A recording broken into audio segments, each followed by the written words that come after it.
Olá, pessoal. Esse é o Pra Onde Vamos, programa para quem se preocupa com os rumos do Brasil.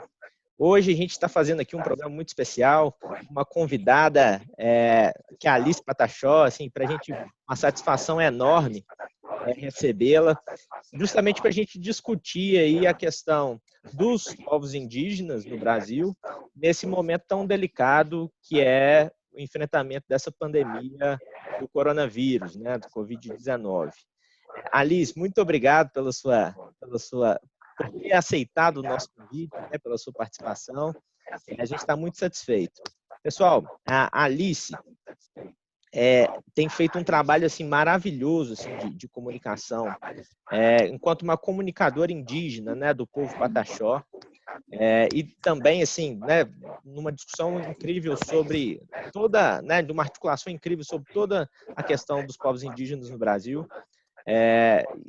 Um trabalho maravilhoso no Twitter, né, promovendo diversos debates. Tem um canal no YouTube muito interessante chamado No Ré. A gente vai, inclusive, deixar o link dele aqui na descrição do vídeo. Assim, muito, muito legal. E a gente resolveu convidá-la, ela aceitou, e a gente vai poder bater esse papo aqui, trocar essa ideia sobre essa questão que é tão importante e da qual a gente conhece muito pouco, né? Infelizmente. A educação formal aí que não nos permite, muitas vezes, conhecer a real história daqueles que são, né, os povos originários dessa terra que a gente vive aqui hoje, né?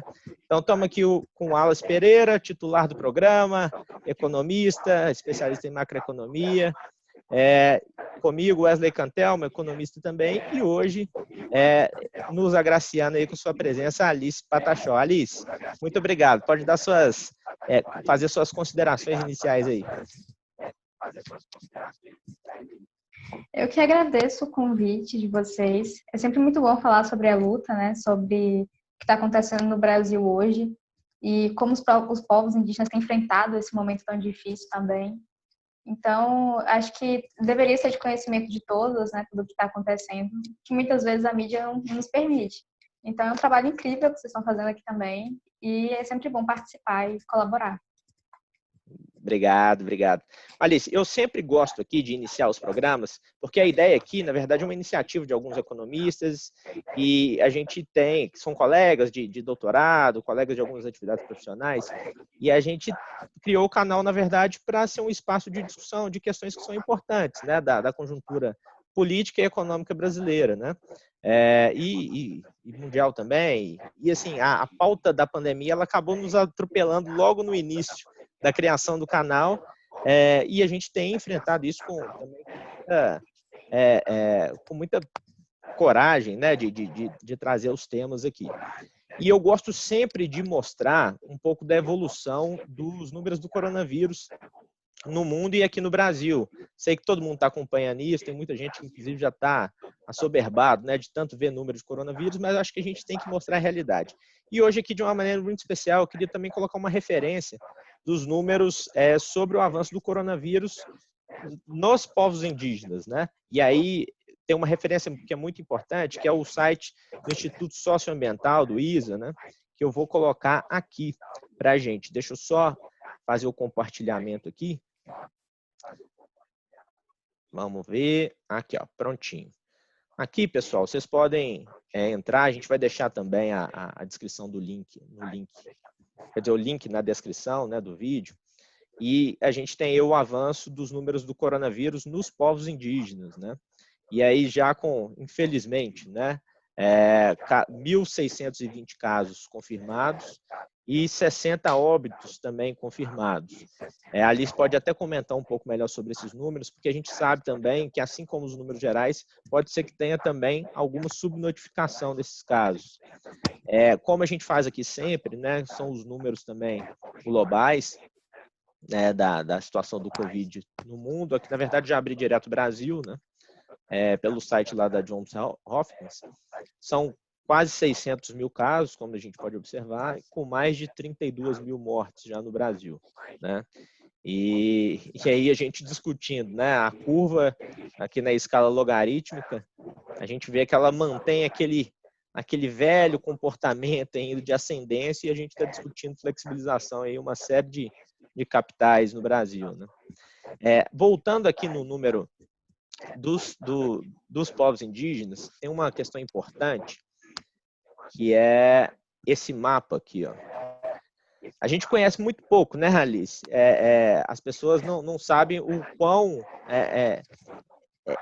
se dá e como se dá a presença indígena, né, no território brasileiro. E aqui esse mapa, apesar de ser por um motivo muito ruim, que é justamente do avanço do coronavírus, a gente pode verificar como o vírus já está espalhado e como ele tem atingido diversos povos indígenas aqui em todo esse território que hoje a gente chama de Brasil, né? Então por um motivo ruim, mas é uma boa demonstração para as pessoas entenderem como que os povos indígenas estão organizados, né, em todo o território brasileiro e como essa é uma questão muito relevante, né, para nós de um modo geral. Então, Alice, mostrando esse mapa, deixa eu parar esse compartilhamento, eu já te passo a bola para você, né? Como tem sido para os povos indígenas enfrentar esse momento de pandemia? Como tem sido a situação? A dificuldade, eu acredito que seja a mesma, tanto para vocês quanto para a gente em determinado ponto, né? Que é manter o isolamento social, evitar o contato com outras pessoas.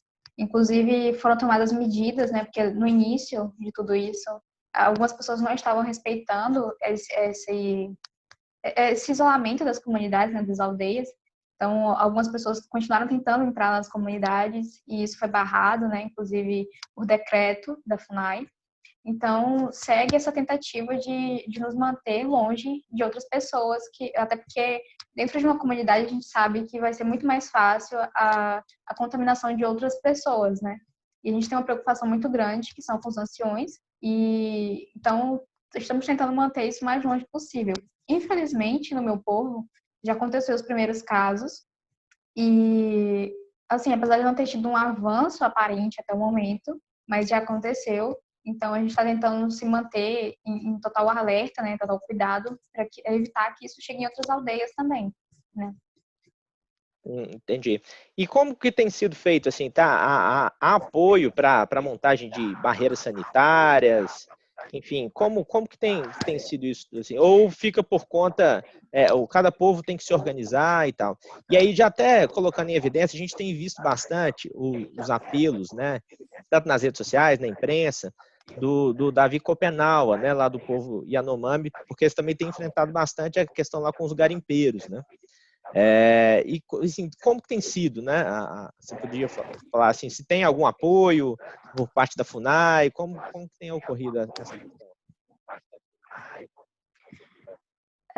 Realmente a gente está tendo muita dificuldade com isso, até porque a gente não tem apoio dos municípios, né? E assim, a FUNAI determinou o decreto, mas de fato não consegue fazer com que ele seja executado. Então é algo que ficou exclusivo para que a comunidade tente resolver, tente manter, né? E assim, apesar de todos os esforços que as comunidades tentam fazer, em alguns momentos são coisas que são necessárias que o governo tome providência, e isso muitas das vezes não está sendo feito, né? Você falou antes um pouco sobre a subnotificação, e é algo que realmente está acontecendo, porque às vezes os indígenas chegam no hospital para o atendimento e, em vez de serem registrados como indígenas, eles registram como pardos, porque a pessoa não parece indígena, mesmo vindo da aldeia. Então, a gente está tendo esse tipo de dificuldade, esse tipo de denúncia também. Então, são coisas que têm nos deixado muito alerta, porque a gente não sabe real os números que isso tem alcançado, né? Mas, assim, não estamos tendo apoio, mas estamos nos mobilizando entre nós mesmos até para conseguir cobertores, para conseguir visibilidade para falar sobre isso, materiais de limpeza, alimentação, cestas básicas para alguns povos que estão passando maiores dificuldades, né, nesse momento. A gente sabe que grande parte da economia, principalmente do meu povo, quando a gente fala assim, vem do turismo. E isso foi embargado agora, então a gente está tendo algumas dificuldades. Então, outros povos mais isolados, um pouco mais ainda. Então, é um agravante, né, nesse momento. Alice, você tocou em dois pontos aí, eu queria que a gente pudesse explorar. Um tem muito a ver até com a sua experiência pessoal, né? Pessoal, como eu comentei no início, né, eu acompanho muito a Alice no Twitter, né?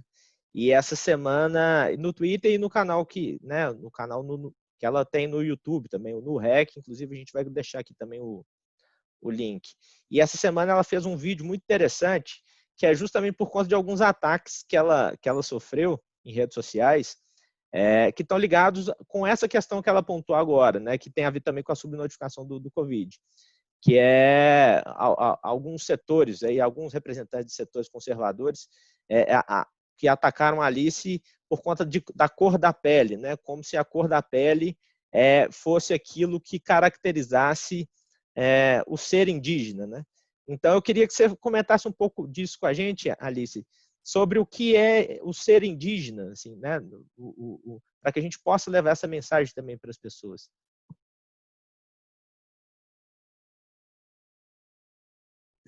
Então, é justamente isso que eu falo no vídeo, sobre essa ideia, essa taxação, né, que o povo brasileiro ainda tem com os povos indígenas, de romantizar o índio de 1500, quando nós já deixamos de ser ele há muito tempo.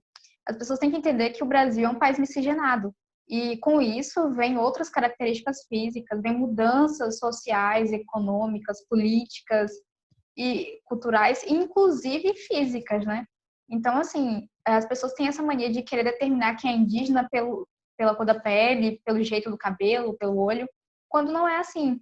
Os povos indígenas, muito antes de 1500, inclusive, já tinham uma grande diversidade de características, né? A gente sabe que poucas pessoas têm contato com essas histórias, mas nós temos povos que têm a pele muito mais clara, temos povos com cabelos loiros, então não é isso que faz de nós indígenas ou não.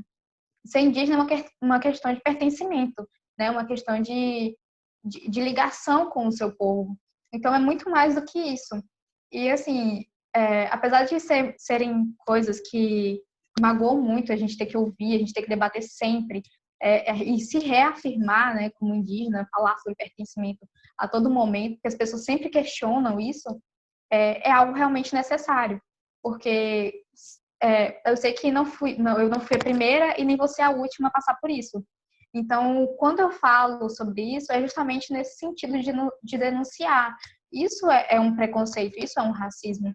Então, assim, as pessoas têm que se conscientizar de como isso se dá de fato no Brasil. Então, essa ideia de taxar o índio pela imagem de que nós vemos nos livros, de coisas que não condiz com a realidade, já passou da hora de acabar, né? Então, é uma coisa que a gente tem sempre que estar falando, infelizmente, denunciando por conta desses tipos de ataque que a gente recebe. Não, é um absurdo, né? A gente, né, nessa altura da história, a gente tem que voltar nesse assunto sempre, né? E, assim, é uma história que estão nos livros e, assim, livros mega ultrapassados, né? Porque o que tem hoje de material, gente, escrito inclusive pelos povos indígenas, né? Por pessoas como Alice, né, que reafirmam, né, a sua cultura, reafirmam a sua história e tem produzido para, né, esse mundo, né, de brancos, aí nessa linguagem de brancos, inclusive, né? Mostrando tudo isso e está aí para qualquer um identificar.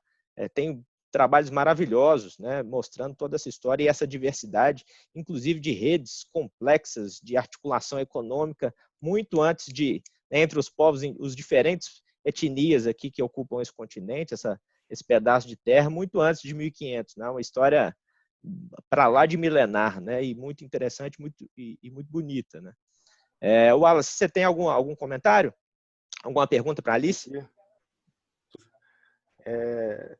Deixa eu perguntar, você colocou que a maioria da população tem uma visão do índio, daquele índio de 1500, período em que os portugueses chegaram aqui no Brasil. E isso é uma ideia que nós percebemos que ela é muito arraigada na população. E aí eu gostaria de ver contigo, quero te perguntar como acontece hoje essa relação dos povos indígenas com o que tem hoje no Brasil, em termos de relação econômica, digitalização, esse mundo moderno, para poder contribuir e até esclarecer para a maioria da população que estiver assistindo a gente de como é ser indígena hoje, né? Como que ele funciona com esse mundo que está colocado hoje, como é que os povos indígenas se relacionam economicamente com o restante do Brasil, e para poder trazer um pouco de clareza para a maioria da população que muitas vezes não tem essa informação ou não procura informação, mas para poder contribuir, para você poder se expressar aí e esclarecer como que está a situação hoje, em termos econômicos, social, essas coisas, o comportamento hoje dos povos indígenas diante dessa nova realidade que está aí. Hoje, muitos povos já se adaptaram, né? E tem muito convívio com a sociedade nacional. Então, o restante da sociedade nacional, na realidade. Então, é algo muito comum. A gente, inclusive, é uma coisa que as pessoas sempre questionam também. Essa coisa do índio na internet. Ah, mas um índio na internet, a gente não. É um indígena na internet. E a gente fala sobre coisas que realmente são importantes, né? Sobre o movimento, sobre a luta. É uma ferramenta muito interessante. É assim, às vezes a gente fala que a internet é algo ruim, mas a gente tem que aprender que a internet ela é ruim quando a gente permite que ela seja, né? Então, assim, quando a gente faz um uso correto da ferramenta, a gente tem mais chances de alcançar outras pessoas, de falar sobre o nosso movimento com um alcance maior, de entrar em contato com outros parentes de outras localidades. Inclusive, é algo que tem rolado muito agora na quarentena, né? Inclusive, a nossa ATL, né, o nosso acampamento Terra Livre, ele foi online esse ano. O contato com outros povos nesse momento de pandemia, né, o momento que a gente tem se isolado do mundo e precisado de atenção ao mesmo tempo, nessa questão do estar sozinho o tempo inteiro. Então, falar com as outras pessoas. As pessoas até me questionaram sobre isso hoje mais cedo, e eu falei assim, gente, é uma ferramenta incrível pra gente.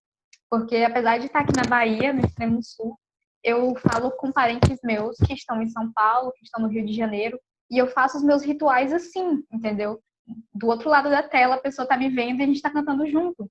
Então, são coisas que a gente pode fazer um proveito muito bom, inclusive para fortalecer a nossa luta, né? Que é um movimento que precisa de muita atenção e de muita visibilidade. Que a gente sabe que a mídia, a televisão hoje, não dá tanta atenção. Então, que nós venhamos fazer isso, né, através das redes sociais, com esses perfis, com esses comunicadores que têm dado tanto valor à cultura, falado sobre isso e quebrando preconceitos, né, essa questão. E é muito positivo. Quanto à questão econômica, cultural, né, social, muitos povos hoje têm contato e vivem como, assim, apesar de ter uma organização, como sempre, né, o cacique, lideranças, a gente tem esse contato com o restante da sociedade, somos cidadãos, as pessoas precisam lembrar disso sempre, né, que as pessoas acham que o índio está preso dentro da aldeia e que ele não participa em nada da sociedade brasileira, quando na verdade nós também temos o direito ao voto, então nós votamos, nós cumprimos com as nossas obrigações, nossos deveres também. Então é sempre algo que a gente tem que reforçar muito, né? Porque as pessoas ainda têm uma visão um pouco atrasada sobre isso. Então é a questão de adaptação, né? Alguns povos já têm muito isso, né? Vivem assim, mas outros povos que estão mais isolados, na maioria, né, no norte, eles têm a organização própria deles, com relação à economia, cultura e trabalho, né, nas suas comunidades. É interessante, Alice. Você estava falando disso aí, me veio uma questão, né, eu estava lembrando de algumas questões, desse ponto de vista político, né, e eu tenho acompanhado isso assim, um tanto mais de perto. Até assim, eu tenho observado um movimento muito interessante assim, de jovens indígenas, né, numa articulação nacional e eu diria até internacional, né, sobre para trazer mesmo assim, à tona nesse novo universo da internet aí, a agenda indígena. E aí eu queria que você comentasse um pouco assim, como que tem sido esse movimento, porque desse engajamento mais jovem, né, indígena, e como que vocês veem isso com relação a um movimento também que foi muito importante, que inclusive culminou na Constituição de 88, né, que ganhou muita força aí no final da década de 70, durante a década de 70, década de 80, teve aí talvez como expoentes, pelo menos para nós aqui, né, de fora, o Ailton Krenak, o Raoni, o próprio Davi, né, que a gente comentou mais cedo, Davi Kopenaua, mas que culminou na Constituição de 88, que rompe muito com pelo menos aquele aparato legal de Brasil, né, que via o indígena como tutelado, e o indígena agora, de 88 para cá, pelo menos formalmente, porque na prática sempre foi, né, o indígena sempre lutou pela sua necessidade de se colocar enquanto cultura, e brigaram durante centenas de anos da maneira como conseguiram, né?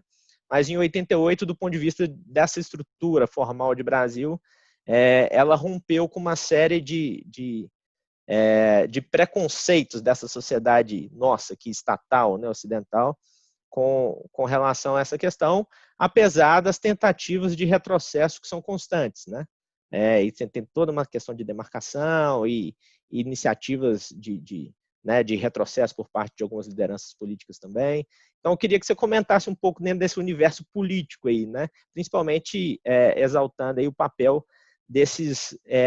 dos jovens indígenas que têm se articulado tanto aí, principalmente pelas redes sociais, né?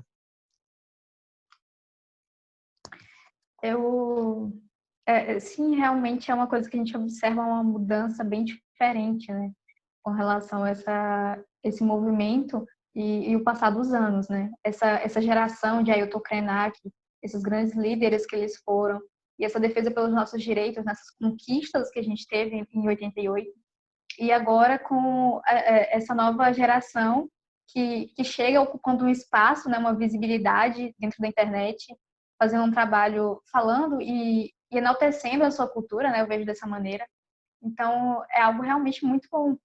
E quando a gente fala sobre isso, a gente fica pensando assim, será que a gente não está tornando a nossa luta um pouco diferente do que era no passado? E eu vejo de um jeito um pouco melhor, na realidade. Porque, assim, eu acredito que a luta foi muito importante, o que aconteceu foi, sem dúvida, como eu posso dizer assim, primordial para que hoje nós tivéssemos essa oportunidade. Essa questão de deixar de ver o índio como tutelado, né? De ver, dar voz ao próprio povo, né? O povo falar por ele. Então, a partir do momento em que nós temos outras pessoas, e essa questão de geração também, né? A gente vê jovens, adolescentes, que já universitários ou não, entrando nesse universo, colocando, expondo, né, botando a cara a tapa, como eu sempre falo, falando sobre isso, falando sobre a cara pintada, sem deixar de pintá-la, né, nas redes, e levando isso para as pessoas, de um todo um positivo, né? Porque essa questão de interação com o público é algo que a gente vê muito pouco, e é algo que é muito necessário. As pessoas não têm, é como vocês falaram, né? Essa questão dos livros de história desatualizados não falam muito sobre nós. Falam sobre o índio que já não existe, fala sobre uma comunidade, uma certa aldeia romantizada e ultrapassada, né?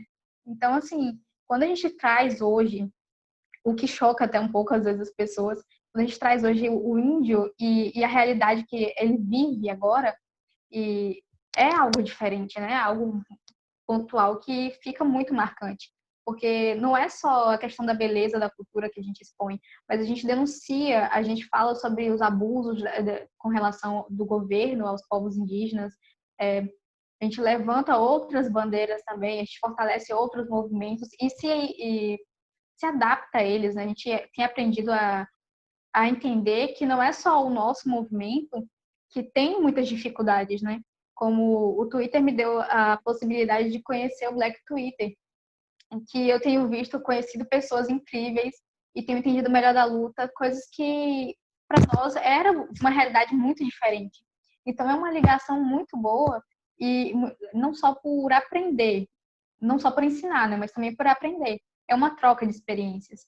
E assim, essa geração tem, eu acho que eu sempre falo isso, que foi uma geração que veio para marcar novamente, né, esse ponto, esse movimento. A gente vê jovens que lutam pelo seu povo, que levam a sua cultura, não se esquecem de que eles são e fazem um trabalho incrível falando sobre isso. Mostram que nós não precisamos, é como aquela frase, né, que diz que nós podemos ser quem tu és sem deixar de ser quem eu sou.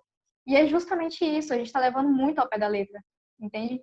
Porque às vezes as pessoas questionam assim, às vezes eu apareço de roupa no meu Instagram e as pessoas ficam, gente, eu não deixo de ser indígena porque eu estou usando roupa. Você tem que entender que nem todo dia é fácil você usar isso aqui para trabalhar na roça, por exemplo. Você vai para a escola trabalhar, não é a mesma coisa, entende?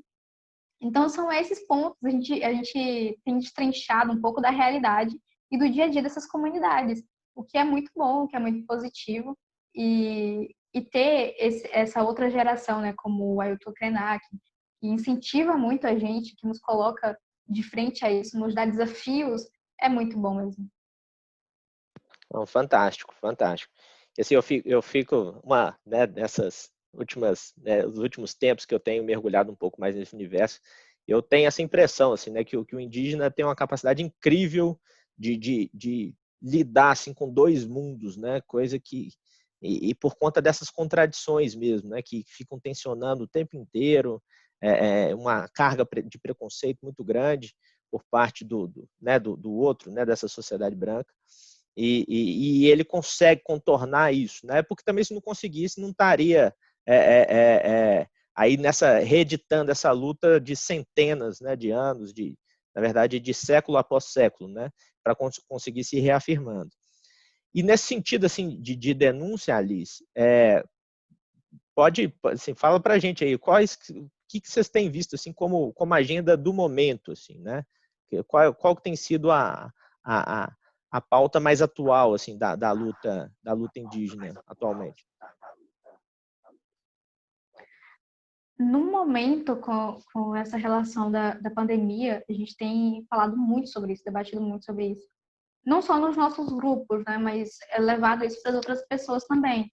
Porque a gente, como eu falei, sobre subnotificações, sobre essa questão do descaso com a saúde indígena. Muitas das vezes chega um diagnóstico muito atrasado nas aldeias, esses exames demoram muito de ser feitos, então ficamos à mercê, né, na realidade, do Estado estar disponível para trabalhar com a saúde indígena, quando na realidade ele nem sequer planejou algo para que evitasse que isso chegasse às comunidades e muito menos para que evitasse que isso continuasse, né? Já que isso já chegou, infelizmente. Então é muito difícil. Mas assim, existem outras coisas também. Nós temos falado muito sobre território, né? Como sempre, até porque tivemos, acho que nas últimas 2 semanas, teve uma PL, né? Que mudou, uma MP, uma medida provisória que mudou para PL, projeto de lei, para regularizar a situação fundiária no Brasil, né? E dificultar a demarcação de terra indígena, voltar com essa questão do marco temporal. Então, é uma luta constante que a gente vem tendo há muito tempo. Eu sei que é muito complicado, né, se a gente permitir que isso aconteça. Então, são situações extremas que a gente precisa lutar contra, e inclusive nesse período de pandemia, né, são situações muito difíceis, e a gente está tendo que lidar com tudo isso ao mesmo tempo, porque o governo não para, né, ele não desiste de ser genocida. Então, quanto mais eles arranjam uma maneira de tirar o que é nosso, eles estão tentando. Então, assim, temos nos unido e tentado movimentar, falar sobre isso, fazer com que as pessoas entendam do que se trata de fato, porque muitas vezes as pessoas ficam aéreas sem saber o que realmente está se passando para o indígena no Brasil hoje. E a nossa realidade é muito difícil com relação a isso. Então, se saúde, território, as práticas com relação à escola indígena, né, movimentar isso, tornar a escola indígena um espaço mais cultural possível e mais atualizado possível, né, e que contemple tudo que a gente precisa de fato, são lutas muito diárias, então a gente tem sempre falado sobre isso, buscado e tentado movimentar essa ideia. Realmente, o governo não para e, inclusive, se aproveita, né, do momento da pandemia, como a gente viu na fatídica reunião lá, né, a fala do ministro, né, de passar a boiada. Né? E aí, tanto em questões ambientais e questões indígenas, que inclusive foram abordadas naquela reunião, em outra fala desastrosa desse sujeito que ocupa lá o Ministério da Educação, né, que fez a fala mais desastrosa ainda, e que a gente não precisa nem repetir, e o do Ministério do Meio Ambiente também. Assim, Alice, é assim, muito interessante essa conversa, né? Assim, por mim, a gente ficaria aqui mais uns 10 horas aqui conversando sobre isso. Essa questão do marco temporal, que é assim, um dos maiores absurdos que poderiam ter sido levantados, né, nesse momento, assim como outros do passado, né, com outras exigências para demarcação de estudos, e enfim, são coisas absurdas que eu acho que a gente poderia falar um tanto mais aqui, mas eu já deixo como um convite para outras oportunidades, para a gente explorar questões mais específicas, né? Se você nos brindar novamente, né?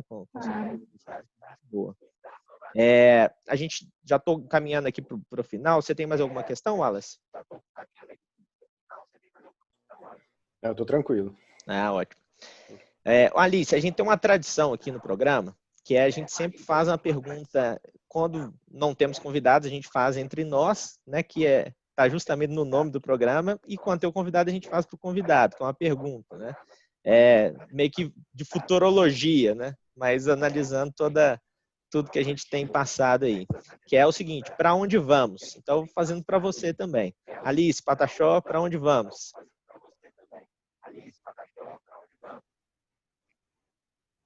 Eu não sei para onde nós vamos, mas eu sei para onde eu gostaria que nós fôssemos. Acho que eu gostaria que o Brasil realmente levasse isso a sério e que pensasse um pouco mais, não só nos povos indígenas, mas nas minorias e pessoas que realmente precisam da nossa atenção quanto sociedade, porque não é assim que se constrói, de fato, um país. E eu acho que nós temos errado muito durante todos esses 500 anos. E já está na hora de consertar esse erro. Já está na hora de falar abertamente sobre isso e parar de negar que o Brasil foi um descobrimento. Está na hora de parar de negar que tudo o que aconteceu foi uma usurpação. Então, eu gostaria que o Brasil fosse hoje para o caminho da verdade, que fosse realmente para o caminho da aceitação. Porque quando a gente exclui pessoas negras, pessoas indígenas, pessoas LGBTs do nosso movimento, da nossa sociedade, a gente está excluindo tudo que nós somos, toda a nossa história e com certeza, tudo que um dia poderíamos ser de bom. É desse jeito que se afunda um país. E se a gente não quiser que isso aconteça, nós precisamos caminhar no caminho, ir para outro caminho diferente, né? Sem dúvida, sem dúvida. Como o Ailton Krenak gosta de dizer, né, na verdade, os indígenas é que descobriram o Brasil, tiveram que descobrir o Brasil recentemente. Né? Recentemente, nesse formato, mas ao longo de toda a sua história, para poder continuar a sobreviver a série de ataques, né, que têm sido constantes nesses últimos séculos. Alice, muito grato de te receber, espero que a gente possa ter outras oportunidades, inclusive para discutir essas questões mais específicas, que eu acho que são muito importantes, inclusive, quer dizer, são essenciais para aquilo justamente que você acabou de dizer. Né? Se a gente quer construir uma ideia boa de Brasil, né? Uma ideia que vale a pena, né, para esse país, elas necessariamente têm que partir das questões indígenas, necessariamente. Então, acho que é fundamental isso que você disse, e espero que a gente tenha outras oportunidades de conversar mais sobre essa questão que é fundamental, né, para esse país. Né? Wallace, teria mais alguma questão? Com certeza. É, só isso mesmo. Agradecer Então. a Alice pela presença. Convidar aí para mais um papo. Foi bom demais, viu, Alice? Muito obrigado mesmo. Tá? E as portas estão sempre abertas. Espero que a gente possa continuar trocando ideias.